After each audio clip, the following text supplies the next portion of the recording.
How did you find cannabis? Good old-fashioned peer pressure. I was 14 and my best friend was smoking a joint. She like offered it to me, and it wasn't pressure actually. I was just kind of like, yeah, I'm totally an adult now. That was not the case. And then I didn't smoke weed again for like another decade. Yeah. How has cannabis helped you? It's helped me like kind of figure out some of my like emotional problems in the last couple of years, like really slow down, and like it's introduced me to a new level of self-care, which is really awesome. What is Schweed to you? Schweed is like I think the possibility of like real collaboration and real like connection with a lot of talented women. That it's around comedy and cannabis, I think is a unique category. Like there isn't a lot of like weed, comedy, and women, and that's cool. So there's the sky's the limit at this point, and I think we can do anything and like get to some really interesting places in discovering each other and ourselves. I don't know, is that so like hippy dippy? No, it's cool. We're cool. Yeah. I think it's dope as fuck is what I think. Okay. So the story of the actual first time that I did stand-up is connected with cannabis in a kind of a weird way. I was traveling in Thailand by myself and really wanted to find some weed. But that's like, if you've ever seen Broken Down Palace, like that's not the safest place to look for cannabis. Like that can be kind of sketchy. Yeah, for sure. So I went around to like the local hostel bar. They had nothing. I like went to like 3 or 4 bars like in the city I was staying in. So like kind of people were a little like sketched out that I was asking, and I was like, I wasn't asking for like cocaine or heroin. Like I just wanted some grass. I just want to smoke some grass. I finally get to this like karaoke style bar, and the bartender is like, yeah, I can hook you up with weed, but you have to go up on stage and like entertain the bar. Like he wanted to trade cannabis for like talent for hire. That's not bad. And I was traveling by myself, so I went up and did it, and I told jokes, but they weren't jokes because I wasn't doing stand up yet. There was just just like a lot of rambling incoherently. And I did it for about 4 minutes, and then I left the stage to no applause and went to the bartender to collect my prize. And he hands me like, to this day freaked the hell out of me. It was like a Tic Tac shaped box, but of like pressed weed. Like that's how they do weed there. It was crazy. It's a decent payment. It was a decent payment. It was like probably like 3 grams, so it wasn't bad, but it was probably also the worst weed I've ever smoked in my entire life. Understandable. And like coinciding with probably the worst 4 minutes of comedy I've ever done. So, you know, you should smoke better weed and do better comedy, and then your life will be better? I don't know. Yeah, maybe. Is that the lesson of this story? Guys, we're gonna bring your next act right up. She is one of the founders of the Schweed Collective. Please put your hands together for Zoe Brownstone. Hey guys, just got back from Nam. Just kidding. Just give you a second. What's up? How's everybody doing? I didn't get back from Nam, but I did just get back into the city, and holy shit, Toronto's pretty cool, right? Good city, wow. Like, you go some other places and they have some mean fucking people hanging around. Holy fucking shit, it's crazy. And like here, it's amazing, like, what a community, first of all. Great community to grow up in. Are you guys from Toronto? I've lived here all my life. Or anybody else from Toronto? A couple people? It's great, like, seriously, probably the most culturally diverse street meet in the world. Like, give it up, right? Shit's important. No, I love it. I love living in the city. Great city for running into people. About a week ago, I ran into my real-life kindergarten teacher on Tinder. Community. Turns out he's still into me, so. Just got back from Nam, guys. Yeah, I love this city. Great city to get high in, too, right? Like, but actually, like, so many amazingly fancy donut shops next to beautiful like calligraphy stores. Like just so interesting to go in and look, but not buy. Love that. I love to get stoned. I love to smoke weed. I like to smoke weed because I like to paint and write and just like eat beyond the point of reason, you know? I want something like logic getting in the way of that, right? I hate that. My friends don't like to smoke weed though because they have jobs.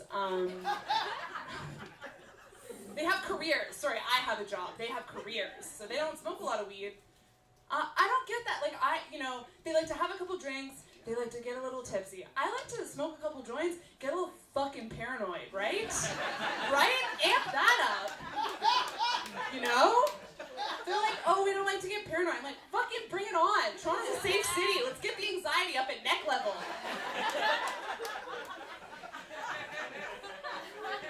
Right? Love that. Love that. Not a good time. Okay, look, listen. This is how good my paranoia is. 2 nights ago, I planned my own surprise birthday party, okay? Like, I made a Facebook group and everything.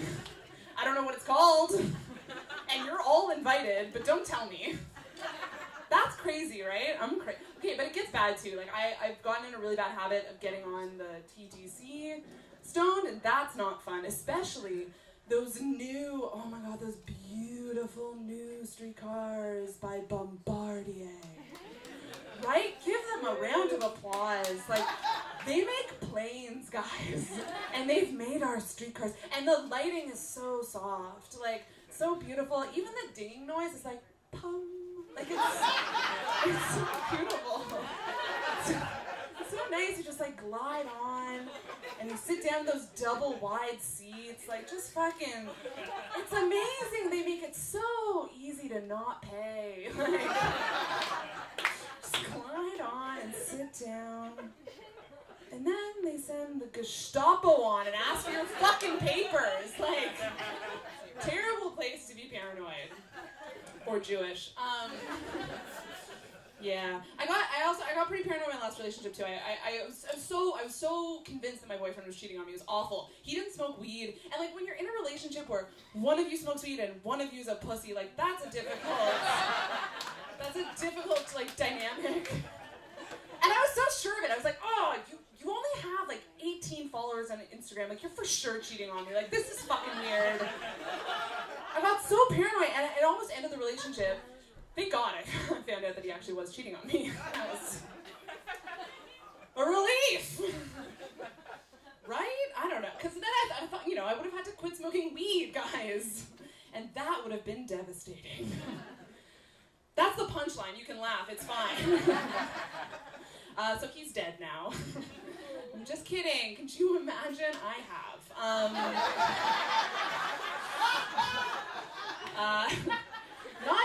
Not dead. But I am single now. I've been single for a couple months, and I just can't keep up with the single culture in the city. Holy shit!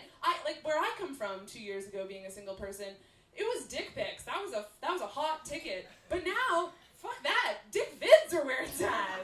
What? From stills to talkies? It's amazing. I watched one the other night, shot in 4K, like, beautiful, like, stunning resolution. There was, like, at least 6 different camera angles. I think he used a drone to film part of it. Like, it's amazing. There was a soundtrack. I think it was Hans Zimmer. Like, what? Just a cinematic masterpiece, through and through. Really enjoyed watching all 28 minutes. Yeah, wow. 28 minutes of that video that my boyfriend made for a woman named Cece. Oh no! Punchline to the cunt. That was not a fun Wednesday. But that's fine because Cece is not a real name, so I don't feel so bad about it, right? Like come on. Cece? Does it say that on your passport? Like, I don't think so. That's because that's the name you give a small dog. That's like, Cece? No. Does it say that on your certificate from Dubai University? Like, come on. Cece. That's literally an Italian word repeated. Like, okay, no, there's a lot of Cece's in the room. Okay, sorry, my bad. I am really excited. I'm really excited about, well, I'm actually, no, okay. Look, I'm gonna say a couple words about Feminism. listen, look, I want it all, okay? I want equal pay, I want equal rights. A lot of things are happening on Instagram right now. It's an exciting time. Like, it's great, yeah, give it up, totally. But here's what I'm thinking, guys. We've really missed the mark on something here. Yeah, I want equal rights. Yeah, I want equal pay. But you know what I really fucking want? The right to equal sized pockets. When the fuck is that gonna happen? That's half a hand, fellas. Check that shit out. Can you stand for a second? Can you just pop right up? Just pop. Go ahead, stick one in. Look at that shit! Look at that shit! Right there. Thank you, sir. You may sit down now. Am I right? Fucking phones keep getting bigger and pockets keep getting smaller. Like, to the point where now, and I've never seen this on man pants, but now you get a pair of pants, it's just a fucking seam in the shape of a pocket. Like, did the Roadrunner go into garment manufacturing? Like, Acme brand, fuck you jeans? I don't know.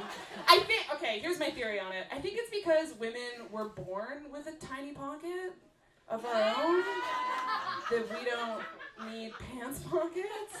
Is that it? Because that's some bullshit. Because I've tried, guys. Can't fit a whole hand in there either. Forget it. Not gonna happen. All right, that's my set. I'm gonna bring up a couple people who are gonna run a game. Are you excited?